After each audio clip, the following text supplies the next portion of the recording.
En continuant à travailler ce jeu et cet exercice, voilà ce que vous serez capable de faire entre autres. Et on pourra surtout ne plus vous faire la blague, bah oui, t'as le rythme dans le sang mais t'as pas une bonne circulation.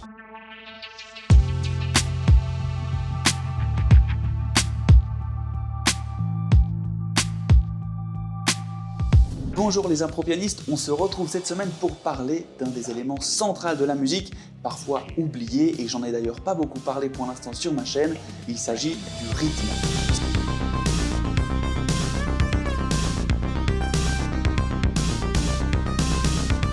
Sans rythme, la musique reste inanimée et molle. C'est ce qui fait la différence entre un musicien moyen et un bon musicien, s'il a le sens du rythme et s'il arrive à donner vie à sa musique en lui insufflant du rythme. On pense souvent que le rythme est quelque chose d'un peu mystique qu'on reçoit ou qu'on ne reçoit pas à la naissance. Eh bien c'est complètement faux parce que, comme tout, eh bien, il se travaille et s'acquiert au fur et à mesure de notre vie. Par contre, j'ai pu remarquer que chez les enfants, eh bien, ceux qui écoutaient beaucoup de musique à la maison, dont les parents écoutaient de la musique, etc., avaient une notion et un vécu rythmique plus important et ils partaient de moins loin que ceux qui n'écoutaient pas de musique. Donc vous savez ce qu'il vous reste à faire, écoutez un maximum de musique, tendez l'oreille pour essayer de sentir quel est le rythme, ça va vous aider, ça va vous faire baigner dedans et ça va vous permettre de mieux ancrer votre rythme. Avant de passer au piano pour découvrir ce jeu, cet exercice simple et efficace, il est important de comprendre que le rythme est une affaire de sensation. Si vous ne sentez pas le tempo battre au fond de vous, eh bien vous ne pourrez pas jouer en rythme. Que ce soit pour des accompagnements, des solos, de la musique classique, la musique actuelle, n'importe quel autre style de musique, si vous n'êtes pas capable de sentir ce rythme, de le visualiser dans votre tête, de le parler, de le frapper sur votre corps, dans vos mains, etc., alors vous serez incapable de le jouer correctement au piano, qu'il soit précis et qu'il transparaisse comme il faut dans votre musique. C'est pourquoi j'ai conçu cet exercice simple et efficace que chacun d'entre vous pourra s'approprier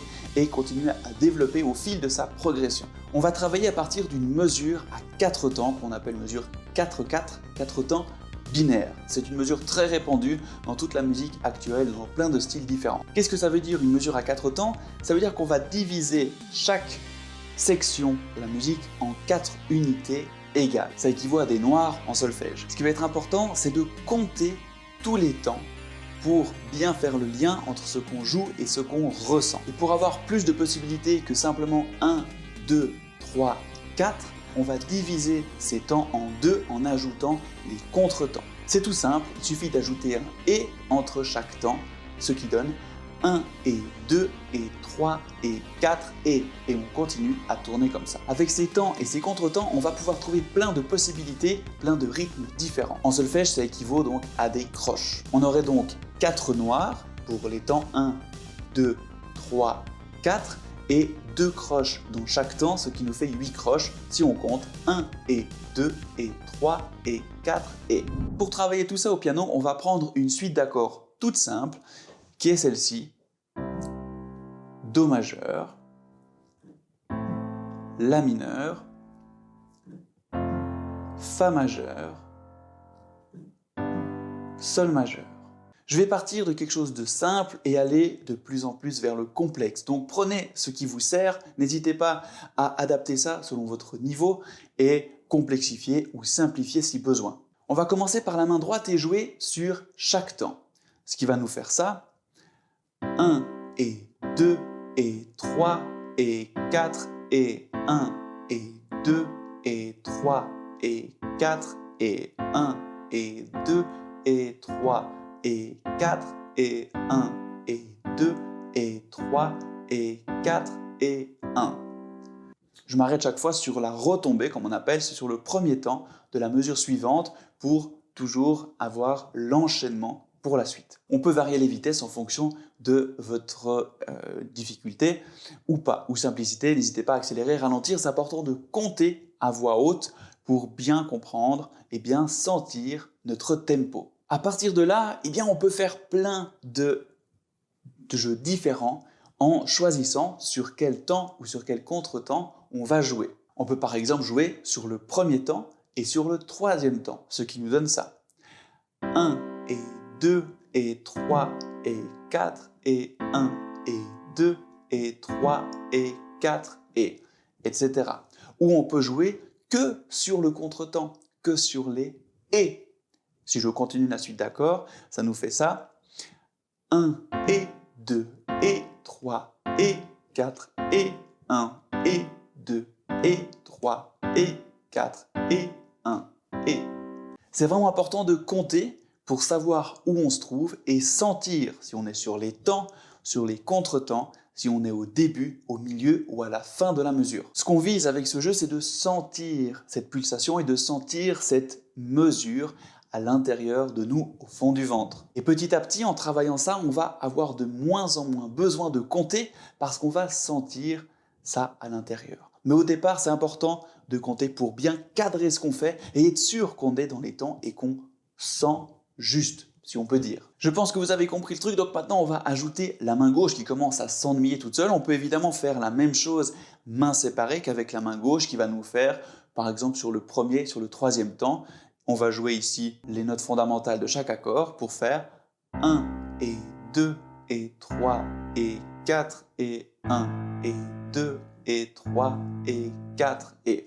Ou alors jouer sur tous les temps 1 et 2 et 3 et 4 et 1 et 2 et 3 et 4 et 1. Une fois que main séparée, vous y arrivez, vous arrivez à faire vos propres rythmes, vous pouvez vous amuser à noter 1 et 2 et 3, 4 et souligner bien ceux que vous voulez jouer. C'est égal si ce n'est pas forcément très beau comme ça, mais c'est juste pour travailler ça et pouvoir tout jouer et tout comprendre.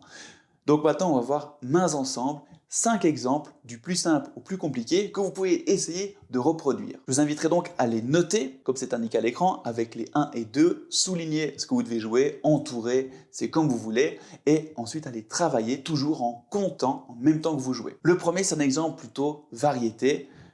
On va jouer la basse sur le 1 et on va jouer les accords sur tous les temps, ce qui nous donne 3 et 4 et 1 et 2 et 3 et 4 et 1 et 2 et 3 et 4 et 1 et 2 et 3 et 4 et 1 et 2 et 3 et 4 et 1.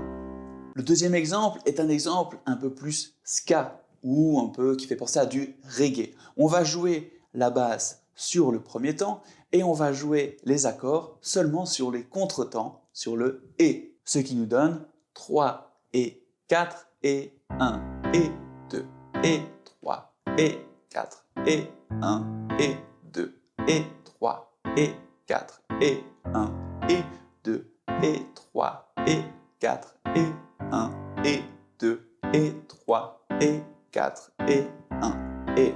Si c'est trop difficile, eh bien vous pouvez travailler une main après l'autre, mais vous pouvez aussi frapper les rythmes sur vos genoux, par exemple, ou sur vos épaules, ou dans vos mains, ou sur votre bureau. Ça va vous permettre de travailler ça peut-être quand vous n'êtes pas au piano, de bien comprendre et de faire cet exercice le plus souvent possible pour ancrer ce rythme en vous. Pareil, si les accords sont peut-être trop durs à enchaîner ou que ça va trop vite, répétez simplement sur un accord plusieurs fois ce rythme. Donc plusieurs mesures sur le même accord. On passe au troisième exemple qui ne fait pas penser forcément à un style mais qui est un peu plus tronchu à réaliser. On va jouer la basse sur le 1 et sur le 3 et on va jouer la main droite sur 1 et 2 et sur le 4. Ce qui va nous donner ça, 3 et 4 et 1 et 2 et 3 et 4 et 1 et 2 et 3 et 4 et 1 et 2 et 3 et 4 et 1 et 2, 3 et 4 et 1 et 2. Le quatrième exemple, c'est un exemple plutôt pop. On va jouer la basse sur le 1 et sur le contretemps du troisième temps, donc sur le et avant le 4. Et la main droite, quant à elle, va jouer tous les temps et les contretemps, donc toutes les croches. Et pour ça, au lieu de faire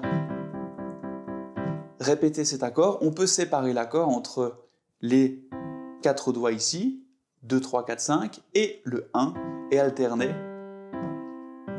Donc vraiment un accompagnement pop ici.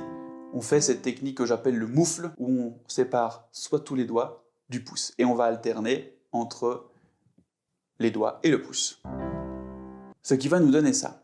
3 et 4 et 1 et 2 et 3 et 4 et 1 et 2 et 3 et 4 et 1 et 2 3 et 4 et 1 et 2, 3 et 4 et 1.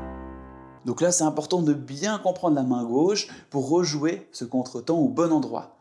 Et quand on arrive à compter en même temps qu'on joue tout ça, on travaille quoi en même temps? On travaille notre dissociation et l'indépendance de nos mains. Et dans le dernier exemple, eh bien, je me suis inspiré du tango parce qu'on peut aussi lier des temps.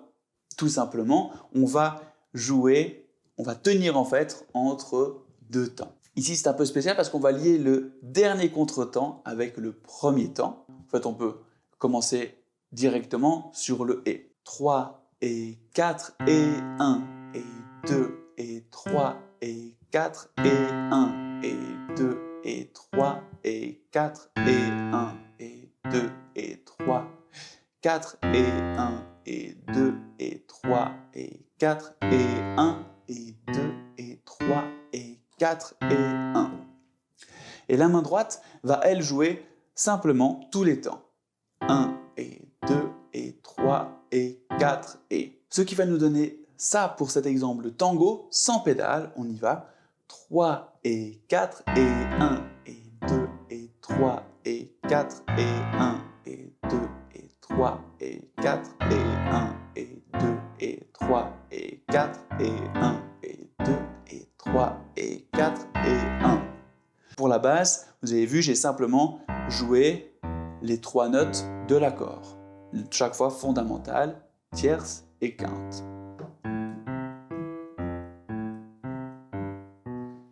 Tout simplement.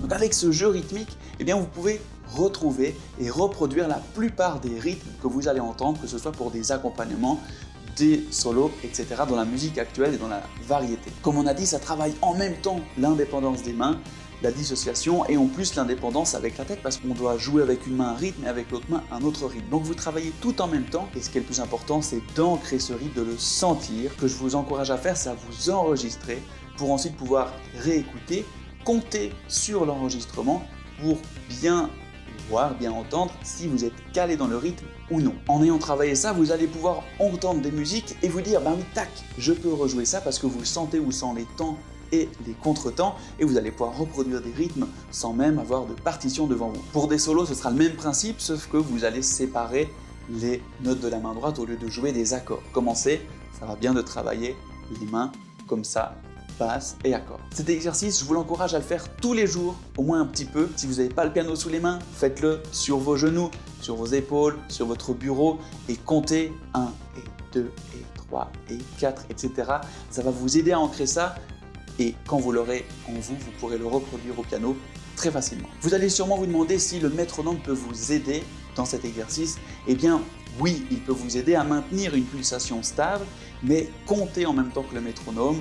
Et si vous n'avez pas besoin, eh bien ne le mettez pas. Si vous savez que vous comptez 1 et 2 et 3 et 4 de manière stable, vous n'avez pas besoin du métronome. Donc ça peut vous aider, mais ce n'est pas obligatoire.